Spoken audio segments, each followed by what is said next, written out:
A very good evening and namaskar. My very distinguished colleagues from the Supreme Court of India, the Acting Chief Justice and judges of the Delhi High Court, Mr. R. Venkatramani, Learned Attorney General for India, Mr. Praveen Kumar Srivastava, Chief Vigilance Commissioner, Mr. Praveen Sood, Director of the Central Bureau of Investigation, Mr. Ajay Kumar Bhalla, the Union Home Secretary, Ms. S. Radha Chauhan, Secretary to the Department of Personnel and Training, distinguished senior officers of the Government of India. If I started naming all of you, I think that would be time enough to be consumed for my lecture. Officers of the Central Bureau of Investigation and everyone present this evening. I'm delighted to be invited to deliver the 20th D.P. Kohli Memorial Lecture. The lecture has been named after an officer par excellence. Mr. Dharmnath Prasad Kohli was a distinguished officer who made his way through the ladder with sheer hard work and brilliance. He was a distinguished member of the civil service and served in the police force of the erstwhile state of Madhya Bharat, then the state of Uttar Pradesh, and finally the Union government. Mr. Kohli was handpicked to curb the tendency of corruption among public officials. He served as the Inspector General of Police of the Special Police Establishment and believed that it could be transformed into a premium investigation agency of the country. The vision of transforming the Special Police Establishment was instrumental in the foundation of the CBI in 1963. Mr. D.P. Kohli became the first director of the CBI and laid the foundation of the institution in 1963 until his retirement in 1968. That we remember him over 5 decades since he laid down the reins speaks volumes of his commitment, professionalism, and dedication. And I think we therefore must acknowledge the presence of the members of his family who have joined us on this evening. A public institution is expected to show the highest regard for the public good and to be open to public accountability by showcasing its performance. CBI is being increasingly asked to delve into a diverse array of criminal cases beyond its role as an anti-corruption investigative agency. This places a huge responsibility on the CBI to live up to its motto of industry, impartiality, and integrity. Courts have been instrumental in strengthening the CBI. Initially, its jurisdiction was primarily focused on cases related to corruption, economic offenses, and serious crime that cross state borders. For instance, in Andhra Industrial Works versus the Chief Controller of Works, which resulted in a decision of the Supreme Court in 1974, CBI dealt with serious complaints of the commission of criminal offenses arising out of the misutilization of materials previously imported under import licenses. India was then under the license Raj, as it was called, and therefore the nature of crime which was investigated by CBI had a bearing on the regulatory framework under the law. I thought I would begin with this because that would show us in sharp contrast the nature and the evolution of the work of CBI as the economy has progressed, as society has progressed, as societal values have changed. As the years have progressed, the CBI saw a significant expansion in its jurisdiction, encompassing a broader spectrum of offenses. This widening scope empowered the agency to investigate diverse cases, ranging from economic frauds and bank scams to financial irregularities and terrorism-related incidents. The legal profession should be happy about it because CBI has provided some new sources of income earning to the members of the bar as well. One noteworthy instance of the CBI's expanded purview occurred in the 1980s, when it delved into the investigation of the Bhopal gas tragedy.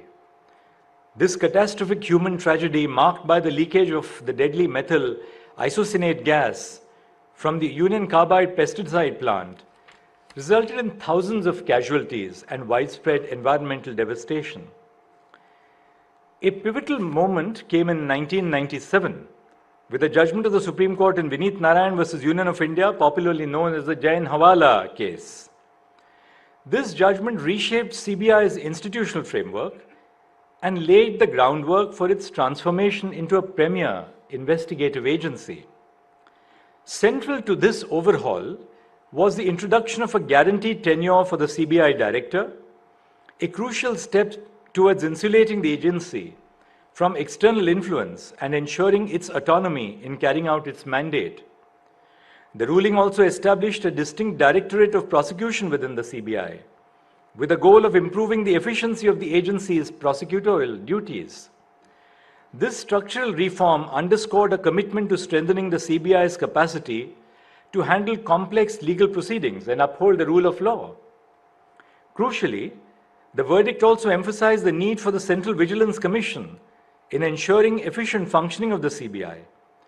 While the government retains accountability for the CBI's operations, the CVC was entrusted with the responsibility of superintendents, introducing a layer of oversight aimed at promoting transparency and accountability. D.P. Kohli emphasized the importance of detection work to uncover the commission of offenses. Crime detection is classified into three phases. First, the discovery that a crime has been committed. Second, the process of investigation, including the identification of a suspect or suspects. And thirdly, the collection of evidence to indict the suspect before the court. In an era of digital transformation, we find ourselves at a critical juncture. The interplay between law and technology holds immense potential to shape the course of crime detection at all the three phases and going beyond it in addressing wider perspectives in criminal justice reform. The landscape of crime is evolving at an unprecedented pace as our world becomes increasingly interconnected through the expansion of digital technologies. From cybercrime and digital fraud to the exploitation of emerging technologies for illicit purposes, law enforcement agencies like the CBI are faced with new and complex challenges that demand innovative solutions. The investigating agencies have to keep up with the radical change in crime in a digitally connected world to solve complex crime patterns. I would like to cite the example of the CBI's preliminary inquiry in 2018 into a case surrounding illegally harvested databases and unauthorized acquisition of data. These new challenges have become more complex because of three main reasons. Firstly, tracing the misuse of personal data in India within the vast digital ecosystem presents a daunting task. That's one of the products of India being one of those countries in the world where data is priced at its cheapest. All for the good, but it also gives a great deal of scope to the offenders. The data could have been disseminated across multiple platforms, making it challenging to track its flow and potential impact accurately. Secondly, the techniques employed by cybercriminals, such as data encryption and anonymization, add layers of complexity to investigation, requiring advanced forensic capabilities and specialized expertise. Thirdly, navigating jurisdictional issues and obtaining cooperation from international entities, including social media platforms and foreign governments, might further hinder the efforts of our law enforcement agencies, including CBI. The global nature of crime necessitates extensive coordination and collaboration with counterparts abroad, which could slow down the investigative process. The challenges faced by law enforcement agencies are multifaceted. The journey of information disclosing a criminal offense can be seen in two stages, namely the investigation stage and the trial stage which follows. Technology is changing the way we conceptualize crime and the criminal at the investigation stage. Firstly, violators of the law now have the ability to form global networks and carry out criminal activities through the instrument of technology. A criminal does not any longer function in an isolated silo with a localized crime scene. The criminal is not a solo performer, or if you like to call them that, a solo artist, but a part of a complex network of operations spread globally. Secondly, the crime itself may no longer have a situs in the digital sphere. Criminals may deploy data analytics for commission of fraud or manipulation, which is not tethered to any physical scene of the crime.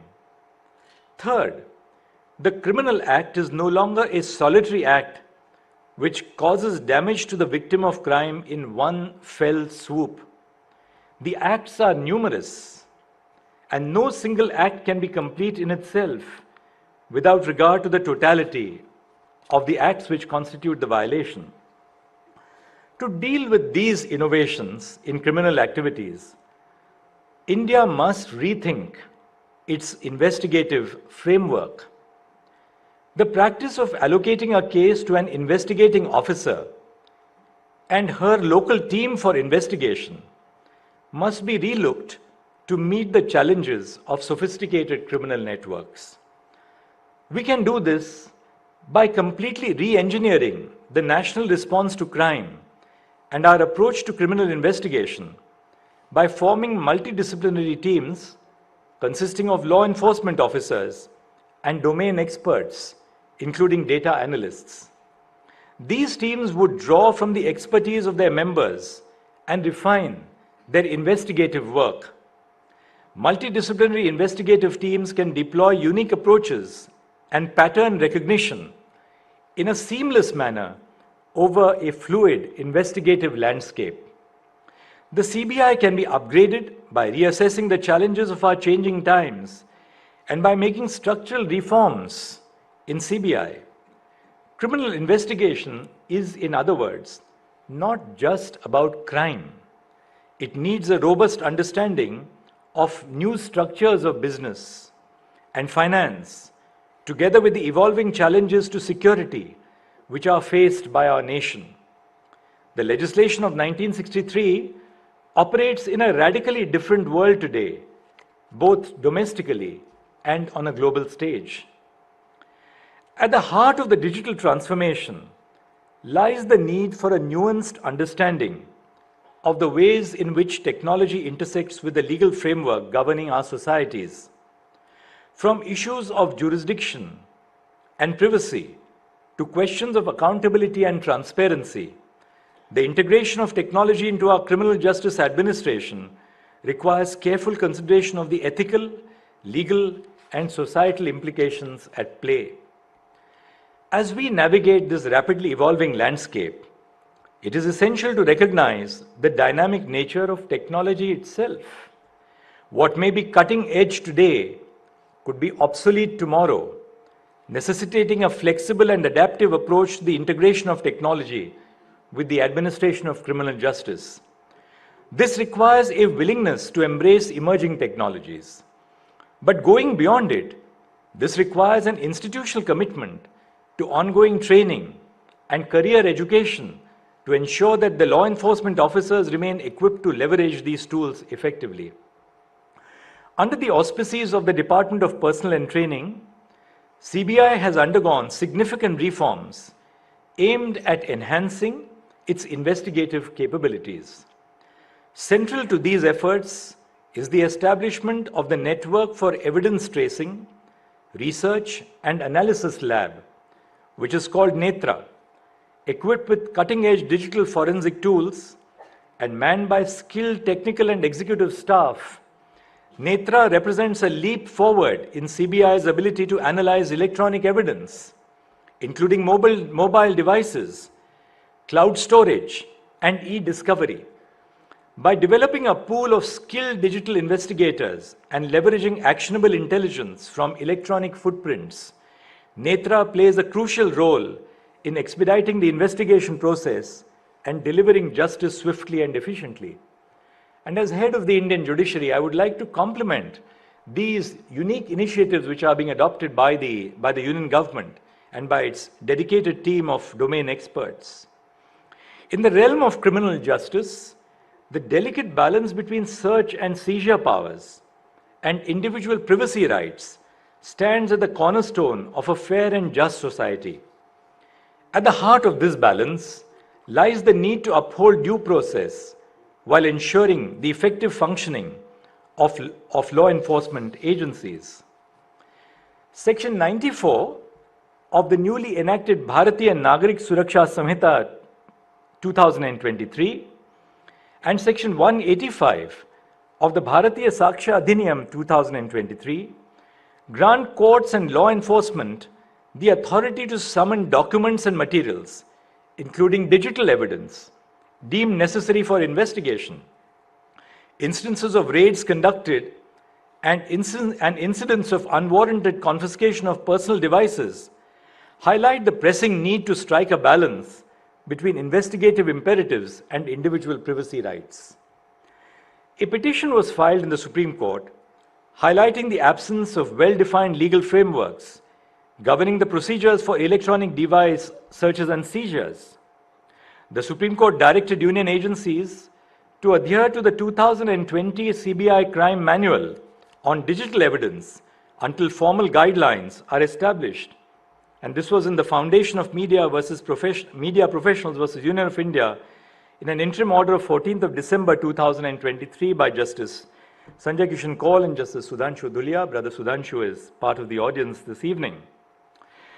The CBI manual, which is framed on the basis of the provisions of the CRPC, provides essential guidelines for CBI's investigative functions, including raids, seizures, and arrests.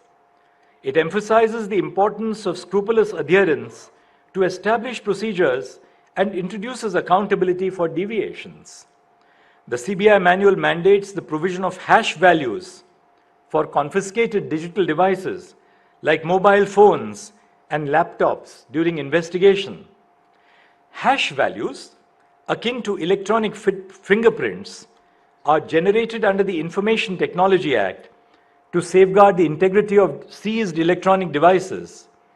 Additionally, the manual mandates the creation of an image of seized electronic documents at the time of seizure, further safeguarding against tampering or manipulation. The new criminal laws recently enacted by Parliament encompass substantive crime, procedure, and evidence. These laws aim at digitizing various aspects of criminal procedure. This is a significant step towards modernizing the justice system. From the initial registration of a first information report to the final delivery of judgment, every stage of a criminal investigation is slated to be recorded digitally under the purview of the proposed legislation. This comprehensive approach ensures a seamless flow of information and is intended to facilitate better coordination and collaboration among stakeholders involved in the investigative and adjudicatory processes. Summons can now be issued electronically. Testimonies from witnesses, experts, accused individuals, and other parties may also be presented virtually. This innovation eliminates the need for physical documentation and enables swift communication between law enforcement agencies, courts, and individuals involved in legal proceedings. It will obviate the delay in bail orders reaching the jail authorities and in recording witness depositions.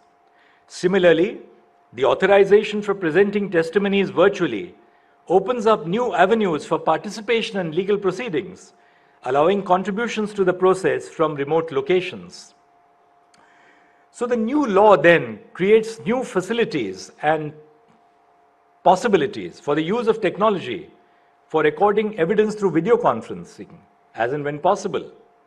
Section 296 of the CRPC, which is similar to Section 332 of the Bharatiya Nagarik Suraksha Samhita, provides for the recording of evidence on formal character on affidavit. Section 330 of the Samhita provides that no formal proof of certain documents is required if the genuineness of the documents is not disputed. and that such documents may be read in evidence. So the new criminal laws which have been enacted by Parliament now provide both a challenge and an opportunity.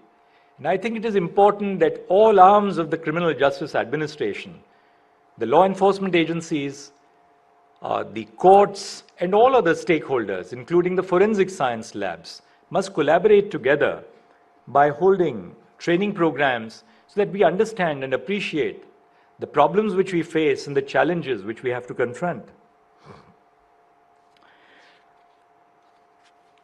Undoubtedly, the imperative to digitize criminal processes received serious attention by events such as the COVID-19 pandemic. The global health crisis served as a stark reminder of the necessity to ensure seamless connectivity within the criminal justice administration, prompting the widespread adoption of virtual courts and e-registries. However, as we embark on a digital transformation, two significant concerns come to light. Firstly, while complete digitization promises increased efficiency and accessibility, it also runs the risk of excluding individuals without internet access or technological proficiency, which remains a significant portion of India's population. Thus, there is a pressing need to ensure that the benefits of digitization are equitably distributed and that mechanisms are in place to address the digital divide. Secondly, particular attention must be paid to the digitalization of foundational processes, such as the filing of FIRs, to streamline and trace back the sequence of events and enhance transparency from the outset. Criminal investigations must be synchronized with court procedures for effective and time-bound prosecutions. To prosecute or defend in a CBI case is no easy task. Because of the nature of the investigation undertaken by the CBI, the record and documentary evidence is bulky and complicated. Many scientific and field-specific expert witnesses require scrutiny. The number of oral witnesses cited by the prosecution often run into triple digits. The nature of crime may also require close scrutiny of the functioning of a government department or a specialized field. This leaves the courts with a Herculean task of decomplexification of the case and ensuring that the parameters of the law are followed to dispense justice. In a lighter vein, a common problem which is expressed by judges who are in charge of CBI cases in courts is that when they are selected to head CBI courts, the best amongst the lot are assigned to CBI courts because the cases are so sensitive.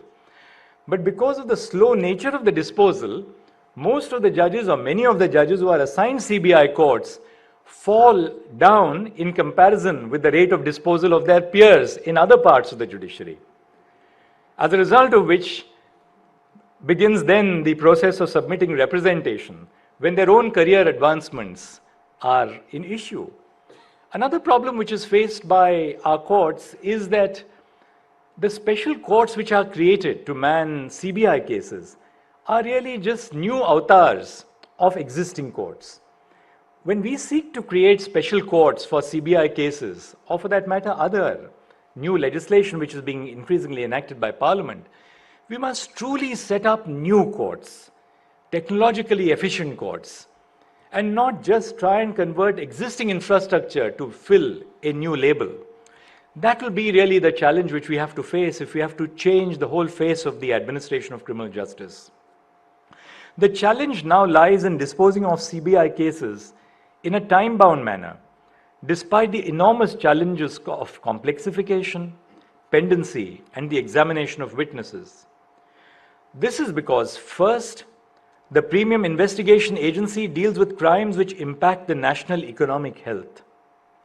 Their speedy disposal is imperative for maintaining public confidence and preventing corruption in public life.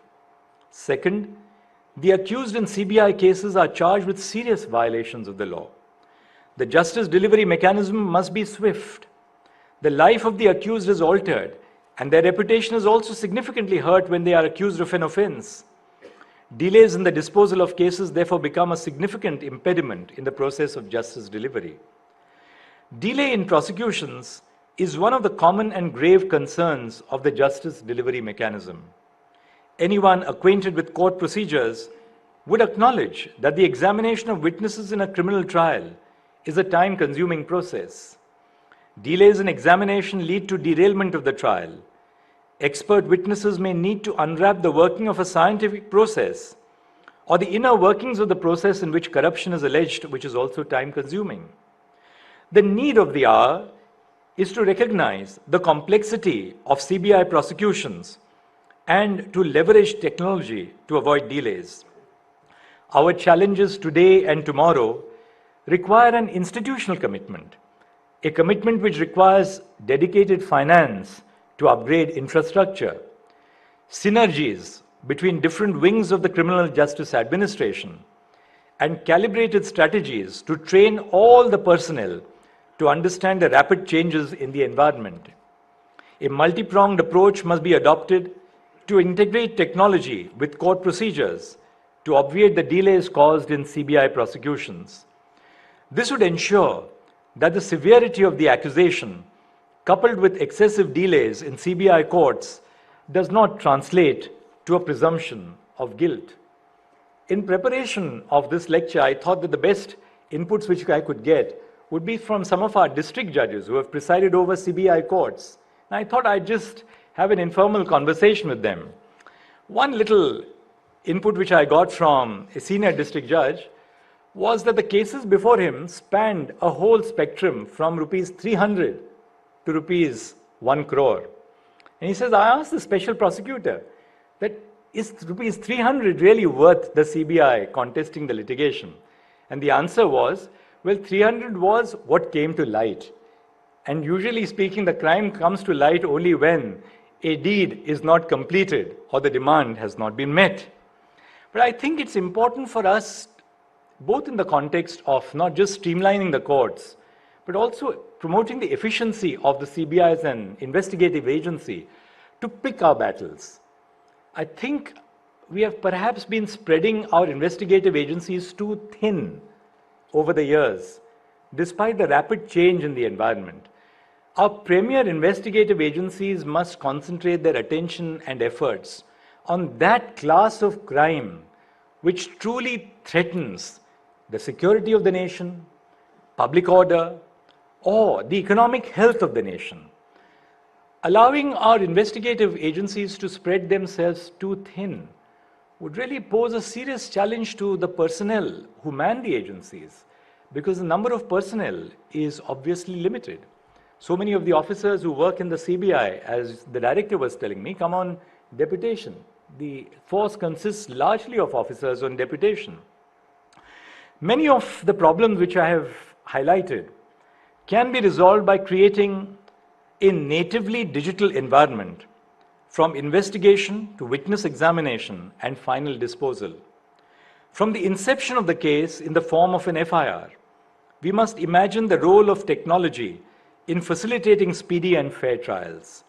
For example, when an FIR is registered, the case eventually proceeds to trial, it is difficult to access the general diary of the case because the diaries are weeded out every 10 years. Therefore, the FIR and the general diary must be sent to the court in electronic formats at the very outset. Similarly, a digital certified copy of the relevant case diary and the documents which are required to be provided to the accused under Section 207 of the CRPC can be sent to the court and the accused respectively. Some of the measures are as simple as allowing witnesses and stakeholders to appear before the court virtually. This will not only create a friendly and accessible environment for examination, but will also avoid delays due to the non-appearance of witnesses. Videography of relevant procedures of investigation can also be done, which would later be used as evidence during the trial. It would be beneficial for the prosecution, the accused, and also for the court administration to ascertain the actual sequence of events related to any investigative procedure. A virtual court model has recently been developed by the E-Committee of the Supreme Court. Once it is deployed on a pilot basis, It will enable the simultaneous conversion of speech into text, thereby reducing the time spent in recording evidence and transcribing judicial orders. A mobile application could be designed with predefined timelines corresponding to different stages of investigation or trial. This app would serve as a platform for all stakeholders involved in a case, facilitating communication and coordination. Additionally, it should include an alert system to notify relevant parties when approaching deadlines are imminent. The urgency for innovative solutions in bolstering our criminal justice system cannot be overstated today. Advanced data analytics serve as a prime example of how technology enables law enforcement agencies to navigate through vast amounts of information, uncovering patterns and connections that might otherwise remain concealed. For instance, in a case of financial fraud, investigators utilized predictive analytics to analyze transaction data from multiple sources. By identifying irregularities and suspicious patterns in financial transactions, authorities are able to proactively intervene and prevent further fraudulent activities. This not only saves valuable resources, but also mitigates potential losses for victims. Moreover, cutting-edge forensic techniques offer unprecedented capabilities in the analysis and interpretation of physical and digital evidence. In homicide investigations, forensic experts, for instance in the US, have utilized advanced DNA analysis techniques to match genetic material found at the crime scene with a suspect. Similarly, in cases involving cybercrime, cyber forensic specialists employ sophisticated tools and methodologies to trace digital footprints, uncovering crucial evidence stored on electronic devices or in digital databases. Artificial intelligence stands out as a game changer in revolutionizing criminal investigation. By leveraging AI algorithms, law enforcement agencies like the CBI can analyze vast amounts of data rapidly, identifying trends, anomalies, and potential leads with unprecedented accuracy.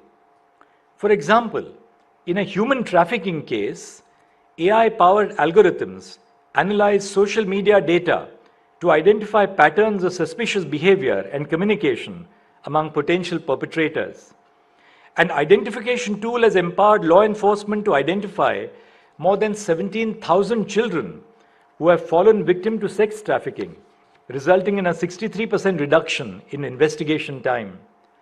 This not only expedited the investigation process, but also helped law enforcement agencies dismantle trafficking networks and rescue victims. By leveraging AI technology, law enforcement was able to sift through vast amounts of data quickly and efficiently, pinpointing critical leads and actionable intelligence that might have otherwise gone unnoticed. AI aids in the decomplication of crimes, breaking down intricate cases into manageable components for analysis and resolution. This reminds me of a scene in the movie titled Minority Report, where AI is depicted as a tool for predicting future crimes, allowing law enforcement to intervene before they occur. In this futuristic society, the pre-crime unit utilizes a trio of psychics known as precogs to foresee crimes before they even happen. These visions of future crime are then analyzed by sophisticated AI algorithms, which determine the likelihood and location of each predicted offense. However, we must acknowledge that artificial intelligence is not free of prejudice and bias.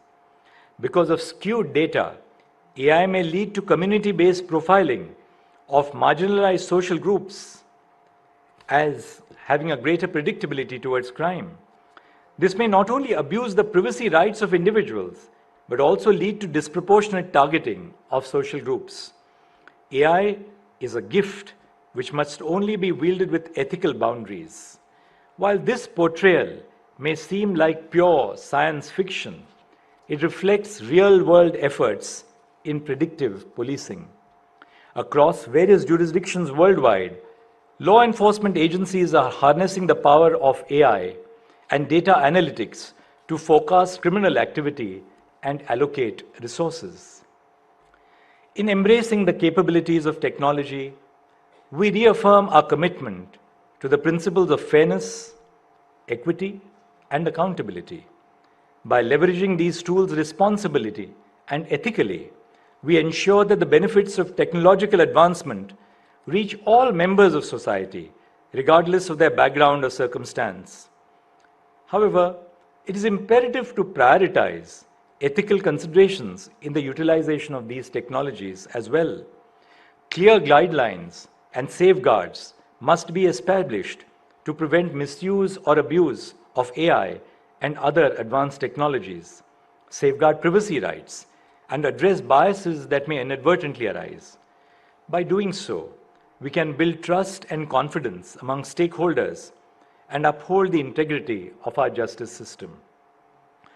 The trajectory of the CBI, from its inception to its present stature, is punctuated by significant milestones and transformative reforms aimed at fortifying its investigative capabilities and cementing its position as a premier investigative agency.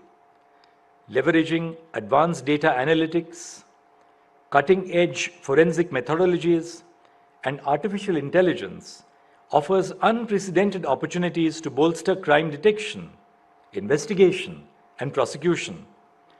However, this digital transformation must be underpinned by robust safeguards to protect individual rights, promote transparency, and mitigate the potential risks of technological misuse or abuse. I'm confident that by creating a natively digital environment from conception, we can significantly reduce case pendency and ensure citizen-centric justice. I'm deeply thankful to the Director for having invited me and to all of you for this very patient hearing. Thank you, Namaskar.